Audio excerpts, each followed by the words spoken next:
organizations and people become successful.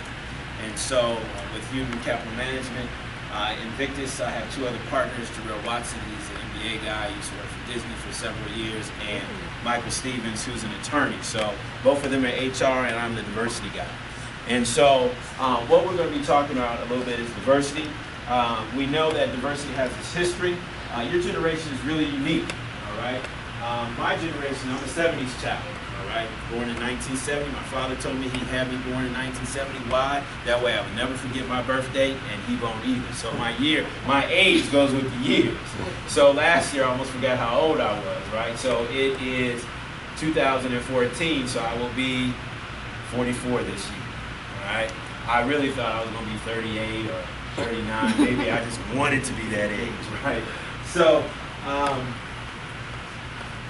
your generation, compared to mine, my generation was probably one of the last generations that was connected really to the civil rights movement. Meaning that my mom, my dad, my grandmother experienced racism, extreme blatant racism, where I don't like you, I don't want you here, you need to go down the street because we don't serve your kind, right?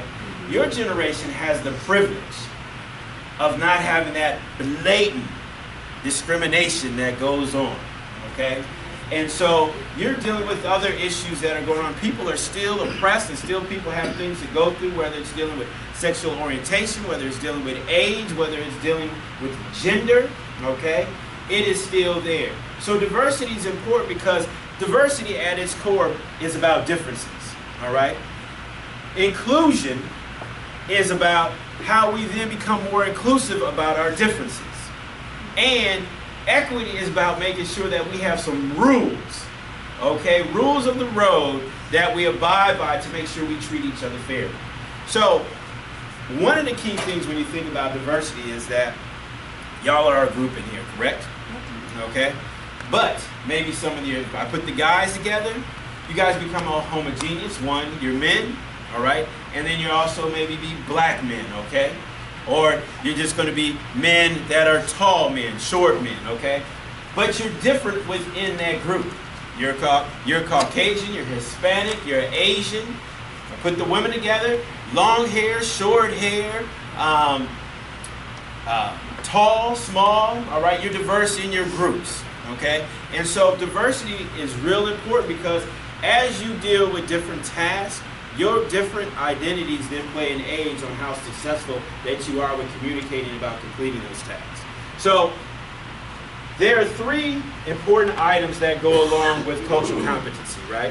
And being culturally competent. One is awareness, knowledge, and skills, okay? I love Florida. I'm a Midwest kid, all right? Big Ten guy, all right? Michigan State Spartans. How many people pick the Spartans for their nobody picked y'all from Florida. All right. Okay. So, how many people have ever driven in the snow? Okay. Yes, driven in the snow. Okay. Yeah, you rode in the snow, right? What you understand is that there's a lot different than sitting, you know, when you take a driver's ed and they put you in a little booth, and they still put you in a little booth and you have the pretend drive car and all that other stuff. They don't do that anymore? They put it straight in the car.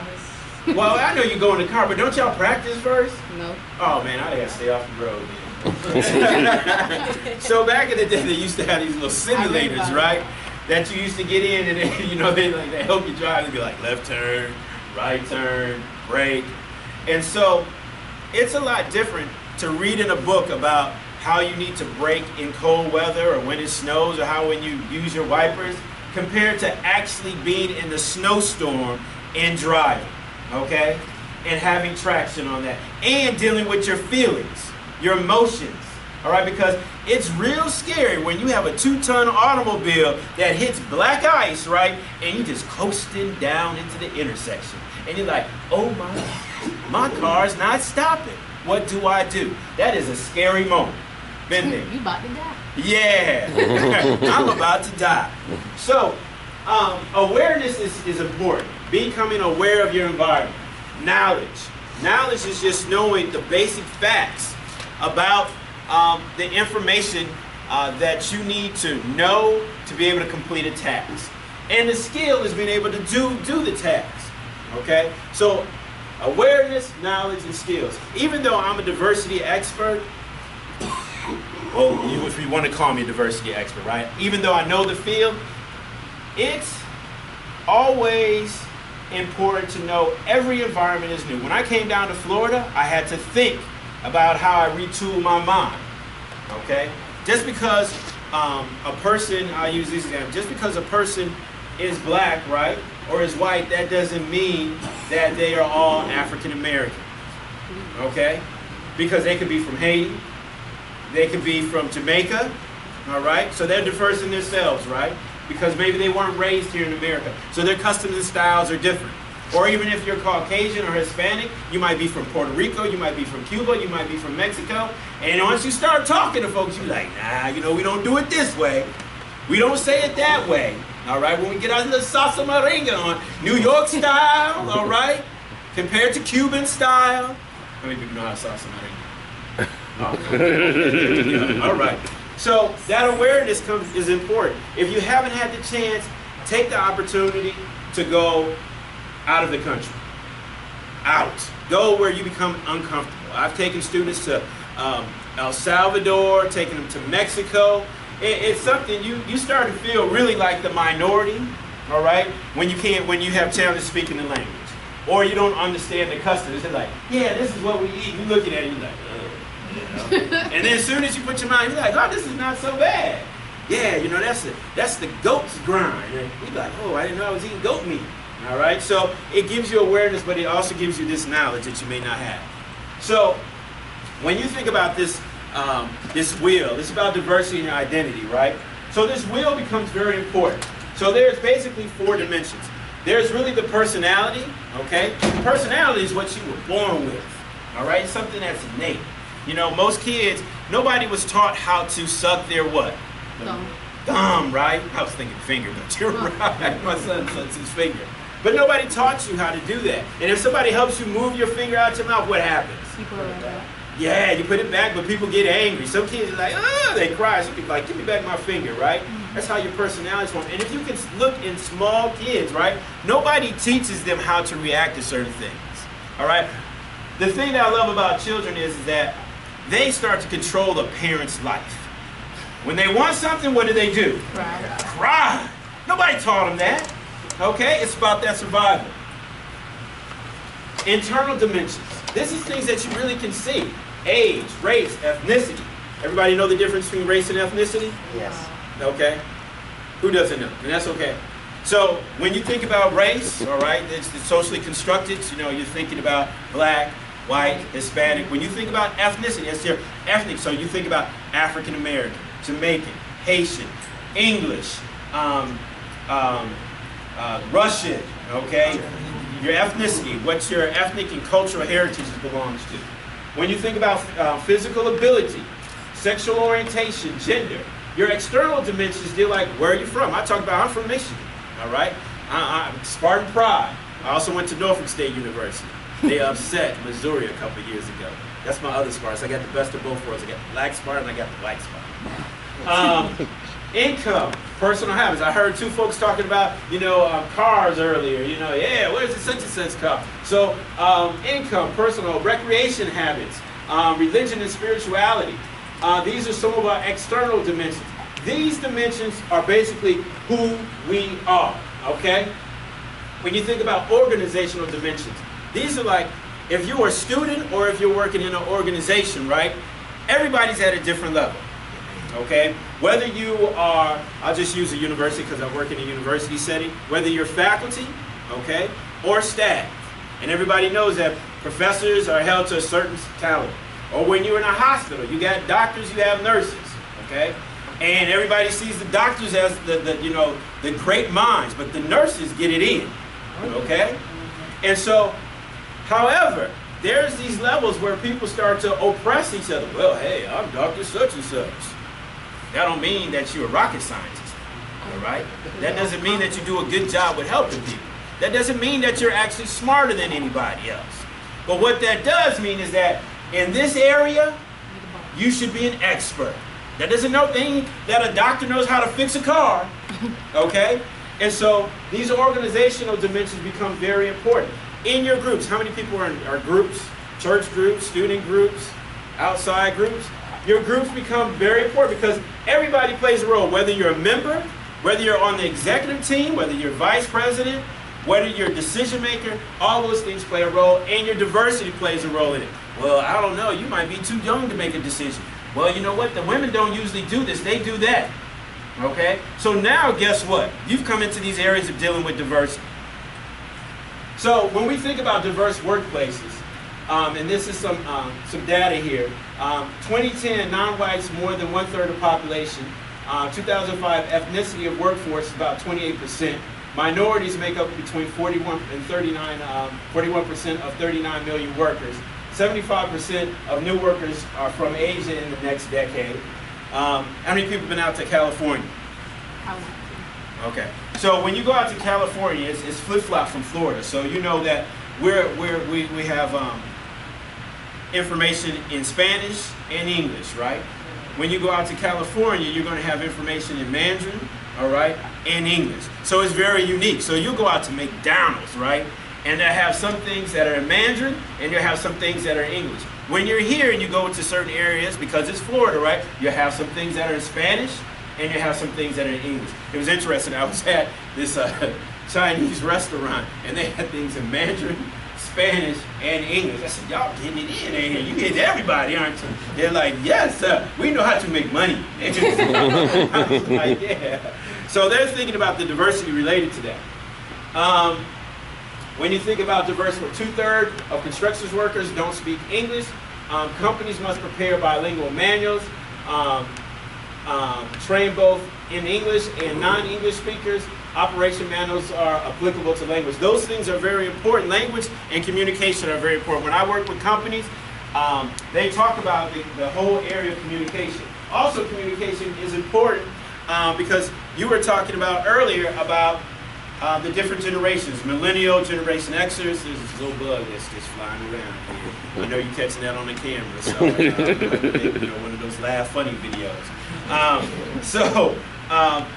It's important to think about how age impacts the workplace and how we do things. So I'll just use the church situation. So, when you go to church, our older generation, they kind of set in their ways, right? They got their spot on their pew. Hey, baby, you doing this by pew? And so the younger generation, and they might be reading a book, but the younger generation, we have the benefit of technology, right? I include myself. And so you could be at church, but if you got a smartphone, that's right, because if the pastor, right before you'd be like, grandma be, or your mom be like, baby, stop playing, stay awake. Now you got your phone, and what are you doing? Text messaging. Wow, well, my Bible's on here. Whoop. Yeah. Slide it off, right? So we have a whole different way of how we interact with technology and socially being engaged. So it impacts workplaces and places that we operate in. So the impact of diversity in the workplace, diversity initiatives reduce costs. So it's important about turnover, absenteeism, low productivity. Let me take this to where you're at in some of your areas. So let me get an idea of some things that people do from a work standpoint. How many people are working? Okay. Tell me what your job's about. Tell me what you do with your job. Let's start. Customer service. Okay, so when you get customers, you get a lot of things that come in, and you got a lot of people coming to you, right? Sometimes they're happy and sometimes they're not, right? Yeah, okay. What about you? Sales. Okay, sales. Almost the same thing, right? Because in sales, you got to be about customer service, correct? So you're going to be, as they say, back in the day, I used to work at Montgomery Ward, right? It doesn't exist anymore. They always used to tell me. I know, right? She's like, wow. They used to always tell us, the customer's always right, all right? Even though if they're blessing you out, they're wrong. They're wrong, right? So I'm going to use both of your examples, right? So if you don't pay attention to diversity, and when we talked about personality, we talked about age, generation, ethnicity, and I don't think about how you receive information, when that person comes in, right, and they start getting at you, right, okay? They start getting at you. all of us handle conflict in different ways, okay? You might go ahead and just be like, look. Now you know what happens when a sister comes out of their mouth or a female says, look. Okay, it's not, men handle things different ways, right? They'll step in, so there's nonverbal and there's verbal communication. But let's just say, I switch it, Rose, just say if you start breaking down crying, right? Now if we start breaking down, broke down and start to cry, what would most people think? Right, exactly. That's the first thing that comes out your mouth, right? And so the thing that becomes important is that we fall in these roles, but those roles that deal with the diversity and the workplace and what you're doing, because when I ask you about your job, you're like, oh, geez, customer service and stuff, but that impacts turnover. If you had a tough day, like, look, I ain't going back there and get cussed out again, all right? Could you define turnover, because I'm not sure everybody knows. Turnover means that the amount of people that leave the job and then that they rehire. So I used to work at, Sears. Let me think about it. Sears service. When people come up to you like, hey, would you like to buy the insurance that goes along with this phone? I used to be the person that used to call you, right? And make that call. Yes, I understand that you have a refrigerator, an oven, from Sears, and we'd like to know what you want to spend $1,000 to insure all your things, right? So in your mind, right, you say, this is crazy, right? But you're trying to convince somebody to do that. So after a while, because of the pressure that goes along with that, and this is why you get college students sometimes, because they need to make money. So they have turnover, and they know they have turnover, but they also know that they got a pool of educated people that they can always bring back in to go put through the grind again, all right? So that turnover piece. Absenteeism means that, before you get turned over, sometimes you just say, I'm not going to go into work today. How many people feel like that? Yes. I'm not going to go into work today. But your heart and your pockets. Pockets broken.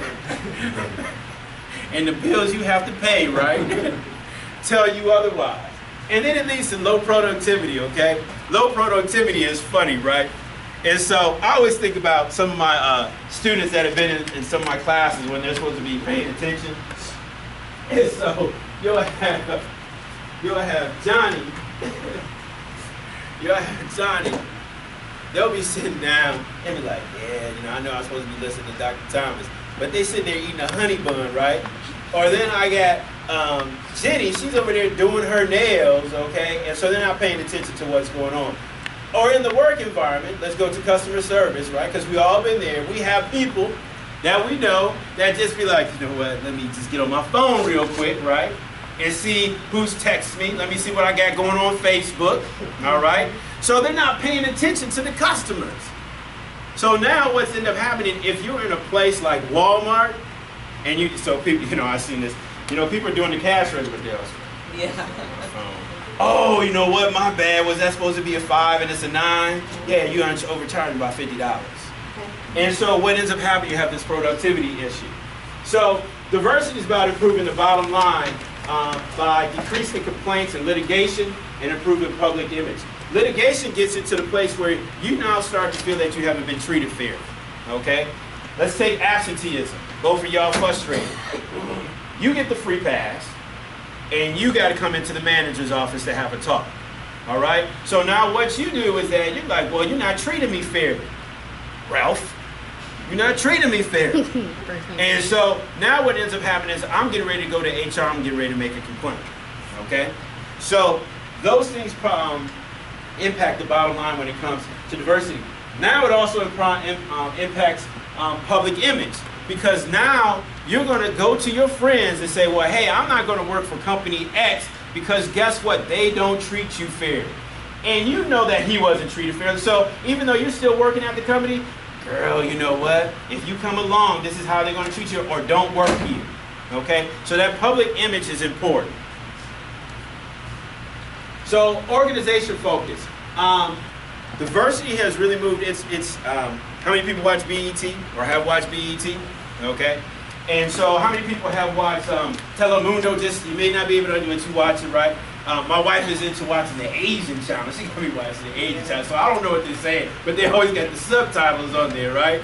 And so it's kind of interesting when you watch the Asian channel. I'm gonna sidetrack for a minute, because you watch how Asian individuals, they still have these customs where they may still be bowing, right, to show hospitality, be hospitable. However, they have these American customs that go along, with their hair, and so it's interesting, right?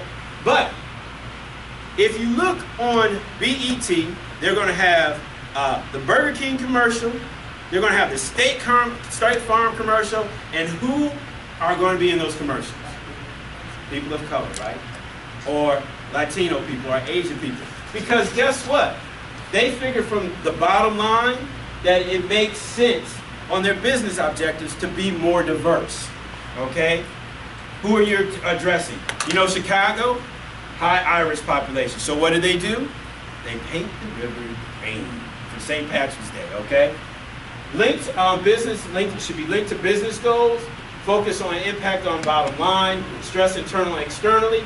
Internally, you want to be able to think about what does your makeup of your group look like. Externally is that you want to make sure that you're giving back to the community because you're connected to those diverse populations. And then resource for competitive advantage. So leadership's role, understand how diversity can improve organization, use knowledge of minority employees, and understand needs of cultural and ethnic groups. So when we think about training, not just on cultural difference, teach techniques to better manage workforce on different perspectives, backgrounds, ideas, and skills, right? So if you were my employees, it's important to get an idea about your thought process and where you're coming from, because if I don't, I miss the boat. When you're working in higher education, in order for us to graduate students at a high rate, we have to understand each new group's characteristics to help them be successful. What was going on back in the 70s or the 80s, right, where people were in, high shorts and tight jeans. We got to an era where people wore baggy clothes, right? So how many people remember Jodeci and, Boyz II Men? If you look at some of their classics, right? And then if I go to my more traditional brothers and sisters in the room, they would talk about the 70s. They'd talk about the OJs. They'd talk about the Ohio players, right? They'd talk about the high. Look, he's like, yeah. Happy feelings in the air. Loving feelings everywhere. Okay. Anyway, they would talk about Chris Brown, but Chris Brown can't stay out of trouble. So it's important to understand that you want to be able to connect, right? Because if I stay in the 70s and the 80s, and I stay in the 70s, 80s dress wear, right, y'all gonna clown a brother, right? And so you want to be attached. I'm not going back to the tight jeans thing, right? The skinny jeans, that just never kind of came over for me. But then, some people wore clothes that were just too baggy, right? If you 4'8", right, you shouldn't be wearing a person's clothes that is 6'5", okay? Very important. So perspective, background, ideas, and skills. So I just talked about the skills pieces where you want to train people. So when you become a manager or leader, or whether it's in your group, whether it's in an organization, a workforce organization, you want to be mindful of those skills. So what we're going to do is we're going to do a small exercise, some little training things, to just kind of put this in place for a skill development standpoint, all right? So the way this is, let me back up for a second. NCBI is called the National Coalition Building Institute. They have some things that are really great that help people from diverse views and backgrounds really think about how they deal with controversial issues. I'll give you one. We're not going to do this today, but some people are pro-life and some people are pro-choice, right? And they will never agree, okay? But how do you deal with the controversy? Because at the end of the day, what you really want to make sure is that the sanctity of a woman is protected, all right? Whether you're pro-life or pro-choice, okay? And on top of that, as a leader, you want to be very objective and be in the middle, okay?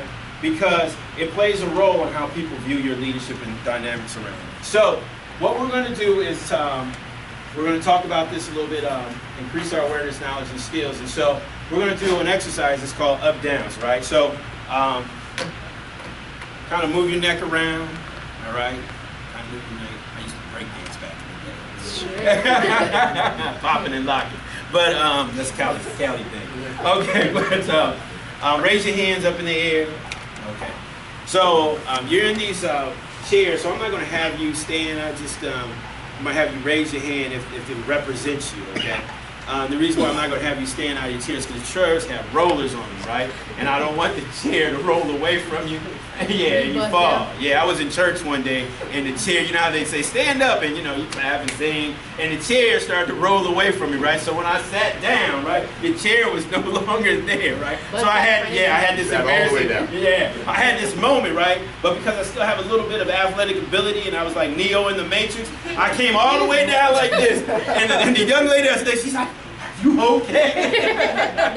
And I was trying to keep my cool points. All right, so I'm going to say a certain thing, and what you do is you just raise your hand if it represents you. This is just going to be very simple. Okay, we're going to talk about child order, right? Or as they said, sibling order. So if you're the youngest child in your family, all right, please raise your hands. Okay? Let's give it up for them. If you are a middle child, raise your hand. All right, let's give it up for the middle children. Middle children, okay. If you're an oldest child, raise your hand. Okay, oldest children, oldest children. If you are an only child, raise your hand. I just use this because I could ask, you know, in the room, you know, based off your age, your race, your ethnicity. But order of which you are a sibling in your family is really interesting, right? And this is how it becomes very diverse. Let me ask the older children, right? What was life like for you? Yes. I was only child for 12 years, so there's a lot of gap with me just being the only one. I mean, really, I got everything I wanted. When the kids came, I got some responsibility. I needed to step up and be a big sister. Right. The same thing as today. I'm more of a mother, bossy type figure than I am I'm your sister, let's play and have fun. Right. So more of a dictator, leader, mothering, nurturing type person. I like it. I like it. So let me go on the opposite end. So where are my youngest children at? Right here. So what was life as like a youngest child? A blessing. No. So you say a blessing, you say no. Why? Everything was good. My dad has 2 other kids outside of my brother and I was like, I had a lot of responsibility because I was his golden child. Right. Like, I was with my daddy yesterday. Everybody can tell you, that's me and my daddy everywhere. Wow, okay, all right. That's right. That's all in my daughter. Yeah, start thinking a little bit. What about for you? I got all the hand-me-downs. Ah. If somebody failed, I was I was all the expectations were like higher. Right. Like, they failed, like I had all the. Your sister crashed the car. Yeah, so they do mine too, or something like that.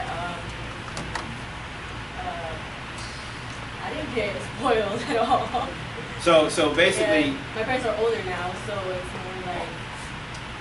My parents are old. Okay. So the perspective means that they've been through this process already for you, right? And so now, so either you get the good or you kind of get the goose because of what their experience is like. So what about the middle children? Yes. What was life like? In a nice way, you kind of got forgotten about. Like you got the older one doing his thing, got the younger one getting the attention. Then Right. It's like, well, you just got to figure it out. Right. So, baby brother, Right. I don't like you. Right. Then I got my older brother, and it's like, You don't want you're to messing like with him. me. Right. I couldn't hang with him. Yeah. He didn't want me around. Right. And I treated my little brother like that also, so it's just. And what you find out with middle kids, they end up being the most independent. Yeah. Because they're kind of like, hey, I'm going to do my thing. I give you this example because it's part of your identity, right? She already told you because of, guess what, she's the oldest child. And now that I know that, so when she goes into a situation, she acts like a leader, a boss, a dictator. Where is she grabbing that from? From her life experience in her household, okay? She's developed that skill because of her parents, whether she likes it or not, okay? If you mess up, if you're part of it and you messed up, guess what? You might have messed up, but she's getting in trouble, okay? And so that up-downs thing, always think about it, because at the end of the day, those are parts of your identity. Thank you for watching. Special appreciation to Dr. Nathan Thomas from the 100 Black Men of Tampa Bay, Pathways to Success Tampa, 2014.